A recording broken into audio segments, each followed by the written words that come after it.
to be contented with just a pen and few papers. That is the talent which made Raghu that we know to this vibrant writer Raghuram Ramachandran. A young, beautiful and energetic person with a trademark walking style and smile. His eyes were always curious, following every little detail that passed in front of him. Maybe that's why he had this exceptional ability to get every teacher's attention now and then in the class. That's how we all remember him. For him, adventure was not outside, but within. He may be a great admirer or a lover of Paulo Coelho or Arundhati Roy, but his guiding light could have been none else but his mother and our beloved Rhythmus. For her, education never confined within the pages of books but with the shaping of a better human being. With her values and guidance, he bloomed into this wonderful firework and we, the first to witness its sparks. Like everyone here, he got his fair share. He started his literary quest at this very auditorium with a speech which won second prize at SNDP meet. And then there was not even a single annual day the school witnessed without his name being called. He always took whatever option he has, be it a break dance or an essay writing competition. He loved to experiment while the rest of us just enjoyed the false comfort in it. The contrast is clearly visible when we count his recognized science project on virtual reality and the short film Rear View in the same list. It's hard to agree upon a common interest when it came to Raghuram. Else you have to be on a real strong point. Because he looked and felt things differently. Surprising enough, it's hard to catch him on an argument. His disagreement would rather come out as a crooked smile than a harsh word.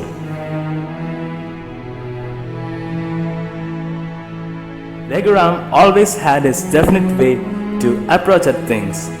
He could have basked in a tag name of teacher's son, yet he chose otherwise.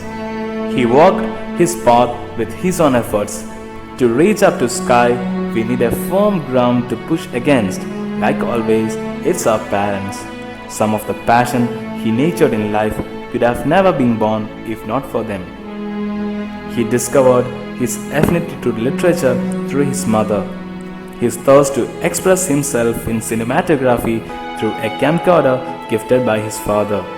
But yet, his most treasured gift was none other than his brother Sriram.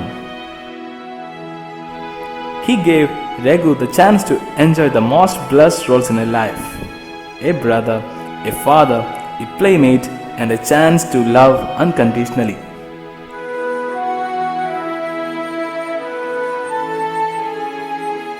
Nothing could have motivated Raghu to go beyond the limits that his need to be someone his young brother could always look up. Ithaca, where dreams come true. Sri Shankara College must have been that for this aspiring writer. It was here where he spread out his wings of free thinking without any bounds.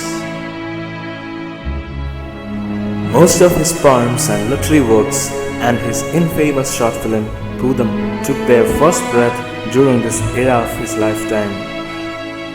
But to be admired or idealized was never one of his dreams. All he wanted was to be heard, and he met his breed at Sri Shankara. In fact, it was the island of misfit toys of the outside world. He was home for the first time. The next 3 years flew fast just like a beautiful song, having its own temperament and melody, its own ups and downs, What this sacred temple of arts gave Raghu was a handful of friends, which also included his teachers, a wider appraisal for ideas, and a well cemented determination to be a journalist. Sri Shankara might have been the place where he rediscovered himself along with the people who understood him. But long before, he had found a place he called his heaven on earth, the Pallium House, his abode. It gave him a culture, a history he was proud to be a part of, a family he was blessed to belong. He was in many ways more than a big brother to his many cousins. Now that the world started making sense to him, he took off to the Hogwarts of every aspiring journalist, IIJNM, Bangalore. Journalism was a dream he was ever since he acquired his best friend, words. It was magical, the way Raghu weaved the words around his thoughts. It was not just a course he was pursuing, it was his dream. Not just a career that was breathing in the campus, it was his life. And it was during his bachelor life that he explored his love for travel. Words, pictures, experiences became stories, and they carried the weight of his dreams. He was not the greatest fan of hope, but those were the times he broke wings and learned to fly. He started growing from a mature man to a mature journalist.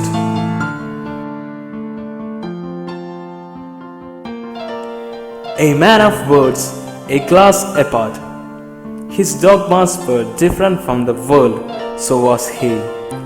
IIJNM helped him observe more, unlearn what was wrong, and show all that was right. He wished to be known by his writings. His love for stories and books went beyond the characters he read.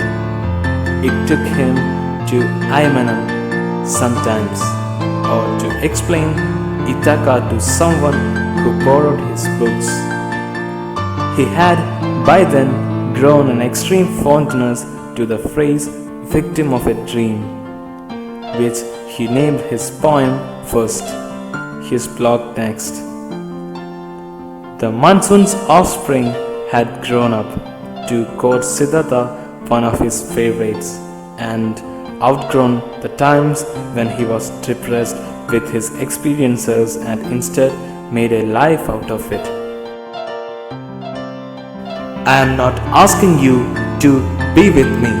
I ask you to remind me what I am, soul, body, or name. You don't know because you don't know me. If there are 100 things we know about him and 1,000 words we remember, there are 1,000 things unknown and more words unheard.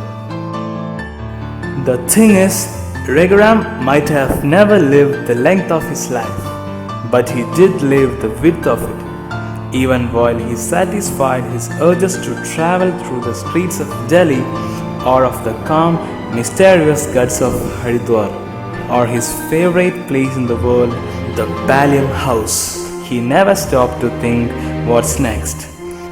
Unlike everyone, he found peace being in the present rather than in the past or future. Maybe that's what is Ithaca and his blessing, to be peace with himself.